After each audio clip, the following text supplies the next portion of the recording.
Hello viewers, welcome to Newsweek South Asia, a show where we'll provide you fresh insights into South Asia's geopolitical, strategic and security situation. Let's take a look at the headlines first. Protesters demand UN action on Pakistan's occupation on POK and Gilgit Baltistan. India lambasts Pakistan's support for terrorism at UN event in Geneva.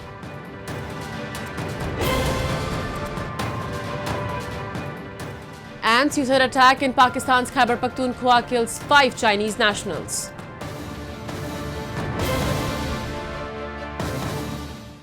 In a fervent plea for justice and liberation, protesters gathered outside the United Nations Human Rights Council in Geneva, demanding an end to Pakistan's decades-long occupation of parts of Jammu and Kashmir. Political activists from Pakistan-occupied Kashmir and Gilgit Baltistan voiced their grievances and highlighted the mistreatment and marginalization under Pakistani rule. The demonstrators urged UN to enforce resolutions and facilitate the territory's self-determination. Pakistan occupied parts of the erstwhile princely state of Jammu and Kashmir, including what is now known as Pakistan-occupied Kashmir and Gilgit Baltistan. The people of POK and Gilgit Baltistan have endured decades of mistreatment, being treated as second-class citizens under the forceful occupation of Pakistan since 1948. Both occupied territories are suffering with issues like poverty, unemployment, high inflation and illiteracy. The locals are continuously holding protests against inflation, high wheat prices, inflated electricity bills and many other issues. Even Kashmiris abroad have joined the dissent, questioning the intention of Pakistan. Most recently, political activists from Pakistan and Gilgit Baltistan rallied outside the United Nations Human Rights Council in Geneva. The protest was organized under the auspices of the National Equality Party, Jammu Kashmir, Gilgit Baltistan and Ladakh during the 55th session of the UN Human Rights Council. They demanded Pakistan to vacate its forces from the occupied territories in accordance with the UN Security Council.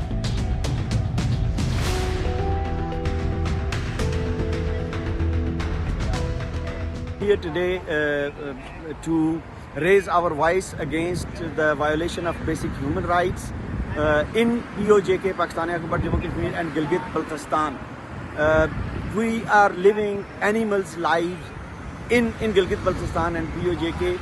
We want Pakistan out of POJK and Gilgit Baltistan as advised by the United Nations. So that's the main thing. We are protesting outside United Nations because our people, it is 77th consecutive year of oppression and violation of basic human rights and fundamental absence of fundamental freedoms in POJK and Gilgit Baltistan. So we have come here outside the United Nations to ask the United Nations to implement their resolutions. The first part of that resolution is that Pakistan must pull out our army and citizens so that people of Jammu and Kashmir, people of Gilgit Baltistan and POJK, they can decide about their future.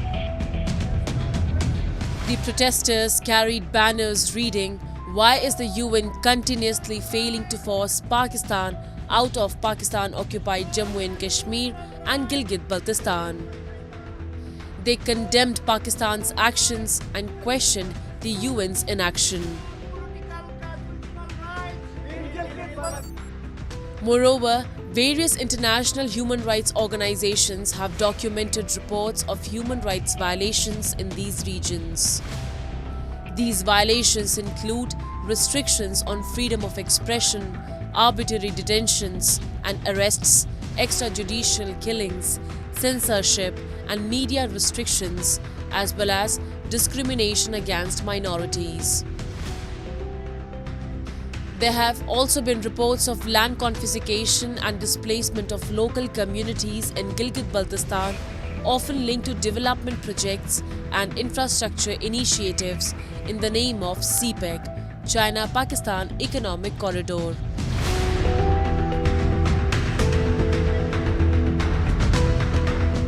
I am here in the Human Rights Council session of the United Nations because of to raise or question our voice against the Pakistani occupation.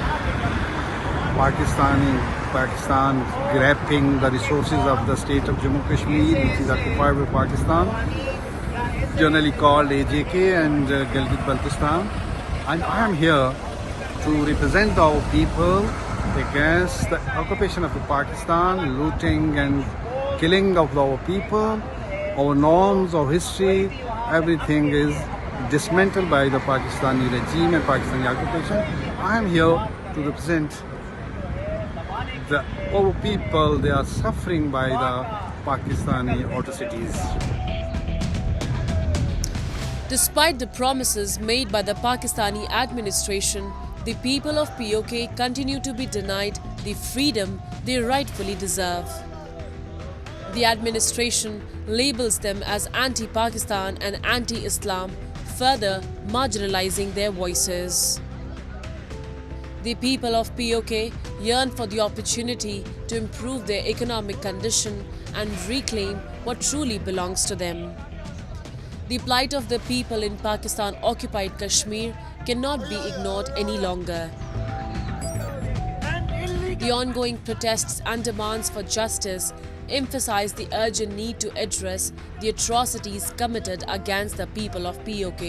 The international community must unite to support their quest for human rights and a better future, ensuring their voices are heard and injustice is stopped.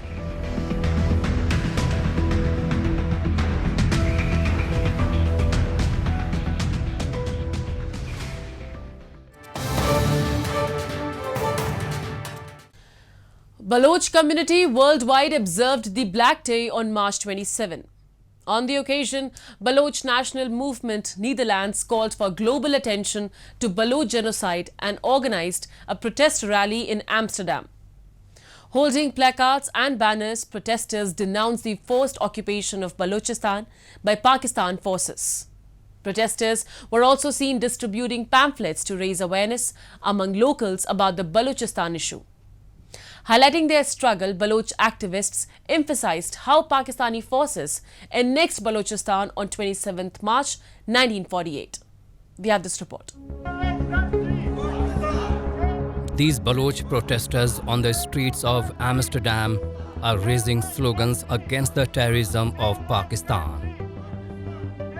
Leaders and political leaders of Baloch National Movement are raising their voice against the state-sponsored terrorism against Baloch community. On March 27, the Baloch activists observed the Black Day in front of the Pakistani consulate in Amsterdam. Pakistan on March 27, 1947 had carried out a military attack on Balochistan and forcibly occupied it. Since 27th of March 1948 till today, every day is a black day for the Baloch nation. But this day, when Pakistan army occupied our motherland, since then they are abducting, forcefully disappearing our brothers, our coming generations have been brutally tortured. Many of them are martyred to press the people of Balochistan. On the 76th anniversary of the occupation of the independent state of Balochistan by the Pakistani army, Black Day was observed not only in Germany but also in other countries as well.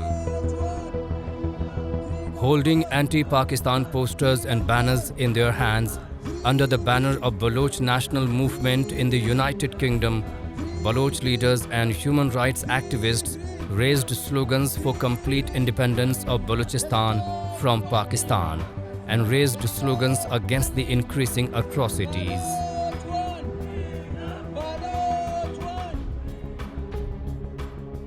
At the dawn of India's independence in 1947, the region now known as Balochistan was partitioned into 4 princely estates: Kalat, Kharan, Lasbela and Makaran. Kalat was not obliged to join either India or Pakistan and was not a member of the Chamber of Princely States. Therefore, Khan Mir Ahmad Yar Khan, also known as Khan of Kalat, its last ruler, opted for independence. On March 26, however, the Pakistan army moved into the Baloch coastal region of Pasni, Jiwani and Turbat. Khan had no option but to agree to Jinnah's terms. Since the occupation of Balochistan in 1948, the Baloch people have been observing the 27 March as a Black Day. The Baloch always, since 1948, they are struggling for get the freedom of Baloch land, and 27 March has been observed as a Black Day. Baloch nation, they protest, they host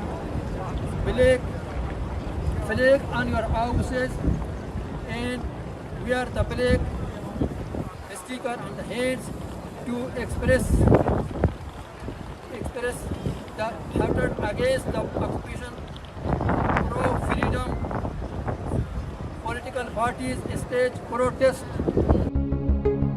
The Pakistani Army and Intelligence Agency ISI have crossed all limits of barbarity to suppress the wave of independence and separatism in Balochistan.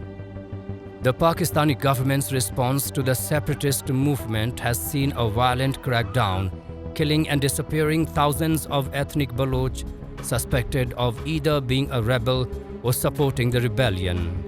Many of those missing turned up dead later, often with torture marks on their bodies. The continued resistance from oppressed groups underscored the urgent need for international intervention to bring about meaningful change and relief to the suffering of people.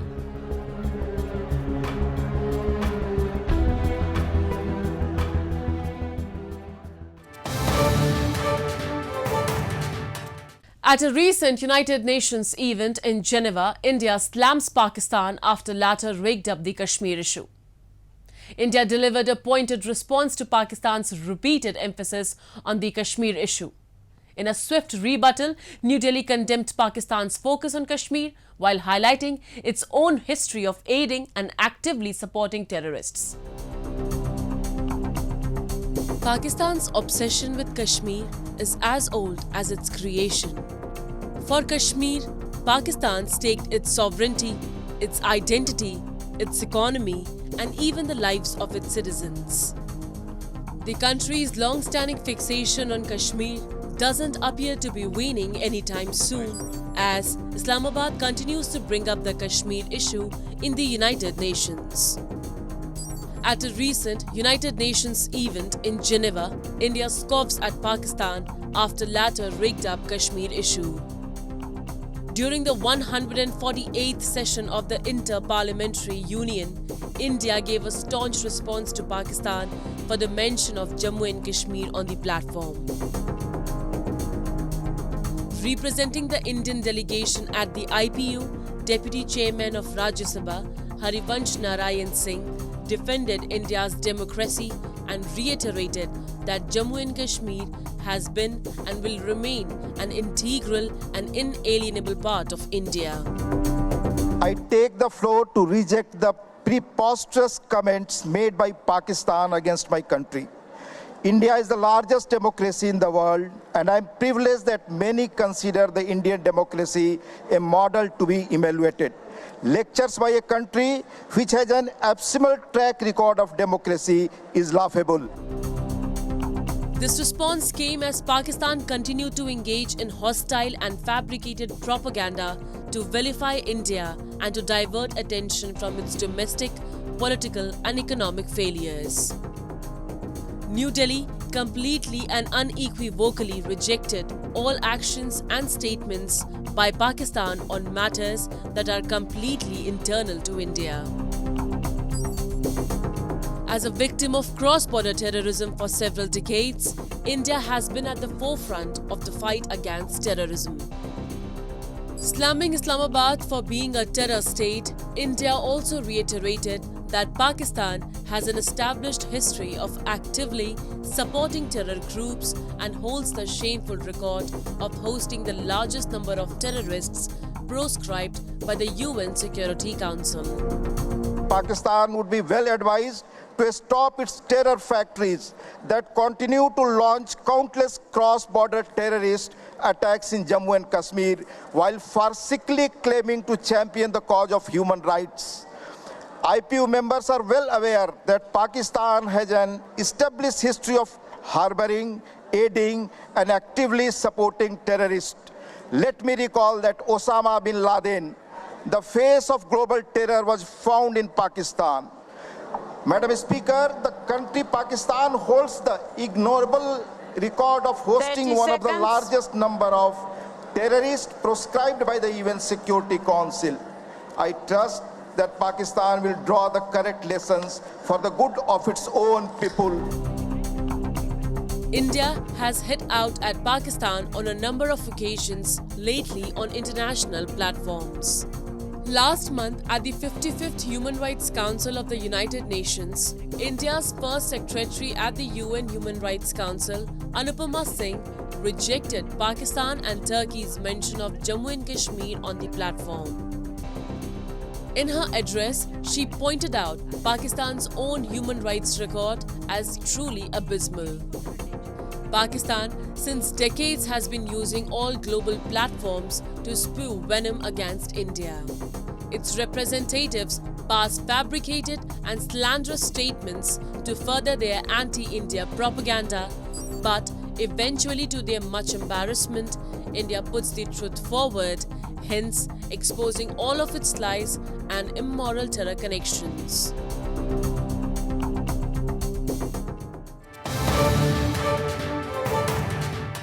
Five Chinese nationals were killed after a suicide attacker rammed his explosive-laden vehicle into their convoy near Basham city in northwest Pakistan's Khyber Pakhtunkhwa province. The convoy was on its way from Islamabad to Dasu, the site of a key hydroelectric dam being constructed by a Chinese company about 270 km from the capital. This is the third major attack on Chinese interests in Pakistan in less than a week. Let's delve into the matter in our next report. On March 26th, a suicide bomber rammed a vehicle into a convoy of Chinese engineers in northwestern Pakistan. The engineers were en route from Islamabad to their camp at the dam construction site in Dasu in the province of Khyber Pakhtunkhwa. At least 6 people were killed, including 5 Chinese nationals. जो convoy था वो 12 गाड़ियों का convoy था, उसमें 2 बसें थी जिसमें चाइनीज़ सवार थे और एक विड्स जो थी ये जो जिसमें खुदकश बम्बार था ये गया है और उस बस के साथ टकराया जिसकी वजह से वो बस खाई में गिरी है और उसमें 5 चाइनीज़ और एक कोहिस्तान से ताल्लुक़ रखने वाला ड्राइवर था जो कि फौत हो चुके हैं. This is the third major attack on Chinese interests in Pakistan in a week. The first 2 attacks targeted a Pakistan naval air base and a strategic port used by China in the southwest province of Balochistan, where Beijing is investing heavily in infrastructure projects. Majid Brigade of the Balochistan Liberation Army or BLA, an armed rebel group in the region, claimed responsibility for both the attacks. While no group has claimed responsibility for this latest attack, suspicion is likely to fall on Baloch separatists who have been involved in similar incidents in the past.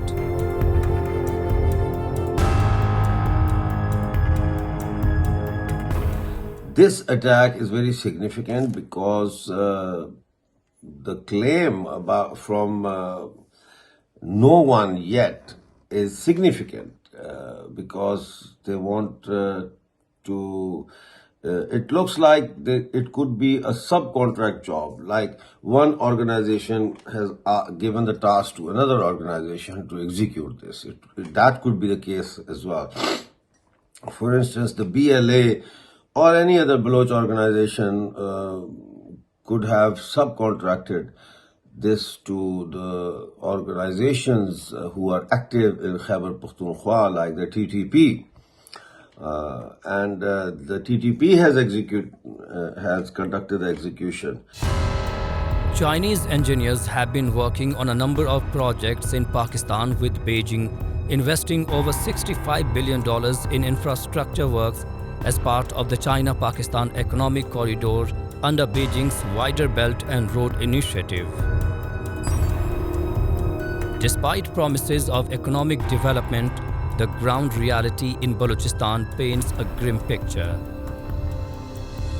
With 70% of its population living in poverty and a large number of children out of school, the region continues to face significant challenges in education and healthcare.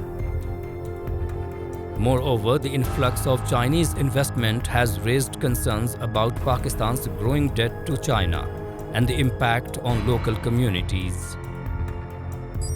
Gwadar city, once home to indigenous Baloch people, is now heavily occupied by Chinese interests, leading to the displacement of local businesses and residents.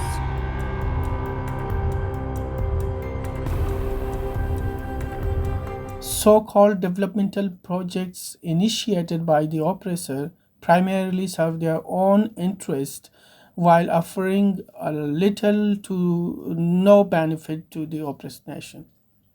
The China-Pakistan Economic Corridor is a apparent example of this injustice. Despite promises of economic prosperity, CPEC has instead brought about increased brutalities and human rights violation against local communities. Moreover, these projects are systematically altering the demographic balance of affected region, leaving indigenous groups like Baloch, Pashtun and Sindhis marginalized and deprived. The Baloch are seeing no political solution to their issue and have taken up arms to show their resistance against Pakistan and China in Balochistan. The Baloch are fighting for their rights politically and with armed struggle. On the other hand, Pakistan Army has increased its cruelty against the Baloch and have been abducting, torturing and killing the Baloch political activists, student leaders and intellectuals. Numerous global media outlets have repeatedly shed light on the discovery of numerous bodies of suspected armed separatists and political activists in Balochistan, suggesting extrajudicial killings by Pakistani security forces. All this has given birth to insurgency, and many Baloch have taken up arms to revolt against Islamabad, especially Pakistan Army and the Chinese nationals.